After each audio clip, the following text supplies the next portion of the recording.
conselho de administração ou conselho consultivo parece que ganhou muito mais foco nesse período de incertezas trazido pela pandemia. Muitas empresas se viram obrigadas a enxugar cadeiras de diretoria, mas elas sentem falta de ter à mesa profissionais experientes que enxerguem o longo prazo e façam perguntas certas para conduzir o negócio à sustentabilidade. A gente assistiu uma certa corrida pela formação desses conselhos nos últimos meses. E, no caso daquelas empresas que já tinham um conselho estabelecido, o ganho foi o fortalecimento da confiança entre gestores e conselheiros. A verdade é que as vantagens de ter um conselho sempre existiram e eram perceptíveis, mas agora elas estão ainda mais evidentes. Mais do que nunca, as empresas elas precisam de um direcionamento guiado por quem tem experiência em diferentes assuntos da gestão.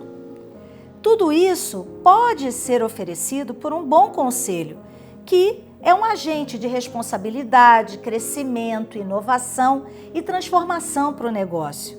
Mas, antes que alguém já parta para os convites aos conselheiros, é importante que a empresa ela tenha certeza que está preparada para os conselhos e os conselheiros. Existem 5 perguntas cruciais que precisam ser feitas antes de formar um conselho. A primeira, nós queremos um conselho? Pode parecer básico, né? Mas a verdade, gente, é que os sócios, eles precisam se questionar com sinceridade sobre isso, porque um conselho, ele vai tirar a diretoria da zona de conforto. Os conselheiros, eles vão trazer uma visão de disciplina, seja no acompanhamento estratégico, seja no estabelecimento e acompanhamento de indicadores de performance, e muitas vezes à luz de novas diretrizes. Os sócios, eles precisam ter a consciência de que aquilo que eles sabem pode não ser suficiente para os desafios que a empresa tem adiante, principalmente nesses tempos voláteis, incertos, complexos e ambíguos.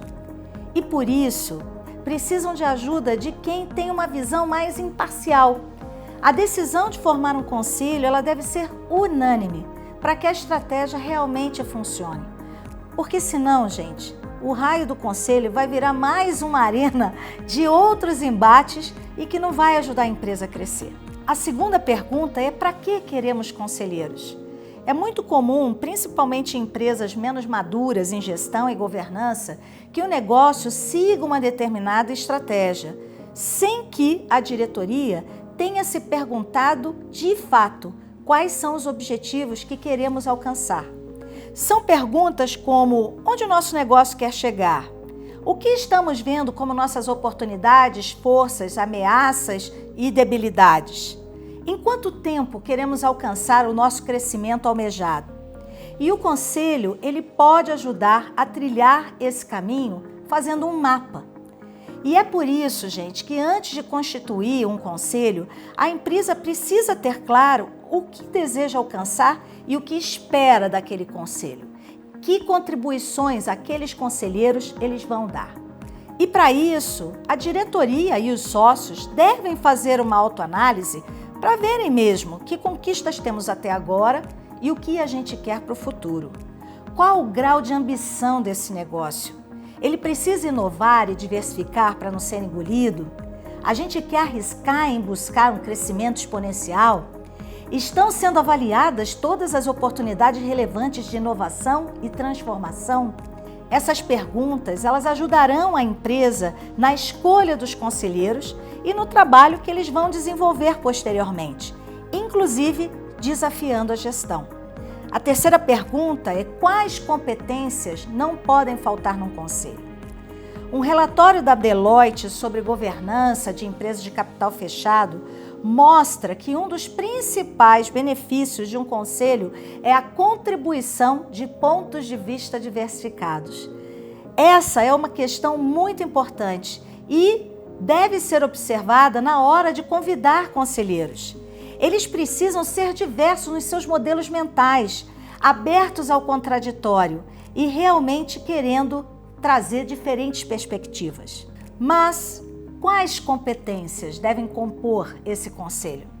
Para responder essa pergunta, a empresa precisa voltar a essa questão de queremos ou não um conselho e levar em consideração seus objetivos e metas. É essencial olhar para frente. Não se esqueça, os conselheiros, eles vão ajudar sua empresa a superar os desafios do presente, mas também conduzirão os negócios na visão do longo prazo. A quarta pergunta é: qual é a pauta desse ano? É verdade que um conselho é formado de olho nos objetivos de longo prazo e para que eles ocorram, o conselho ele precisa ser organizado e certeiro na definição das suas pautas de reuniões. Isso porque uma empresa ela tem muitos assuntos a serem discutidos, que vão desde gestão de pessoas, administração financeira, estratégias de vendas, posicionamento de marcas, relacionamento com comunidade, reputação empresarial, foco ambiental, inovação, transformação digital, entre outros. Os conselheiros, eles não conseguirão cobrir todos esses temas ao mesmo tempo. E, caso não haja uma definição prévia, o tempo da reunião, quando tais temas serão discutidos, isso tudo pode ser desperdiçado. O melhor caminho é criar uma agenda anual de temas para cobrir em pautas mensais ao longo do ano e, nesse planejamento, diferentes assuntos serão contemplados. É muito importante ir além dos tópicos financeiros, incorporando um olhar amplo para o futuro e não somente a verificação de resultados do mês anterior. A quinta pergunta é, então, quem é responsável pelo quê? Antes de dar o start nas atividades de um conselho, a empresa precisa definir os papéis de cada membro desse conselho. Por mais que seja um colegiado, é essencial eleger um presidente para coordenar essa agenda temática, as pautas, o ritmo e a própria dinâmica das reuniões. Também é interessante criar subgrupos de comitês especialistas para discutir determinados temas, como auditoria, finanças e investimentos, pessoas e remuneração, estratégia e inovação e a própria parte de indicação e formação e avaliação do próprio conselho. Dessa forma, a empresa aproveita ao máximo o expertise de cada membro e sabe quem será responsável por organizar as discussões dos diferentes temas.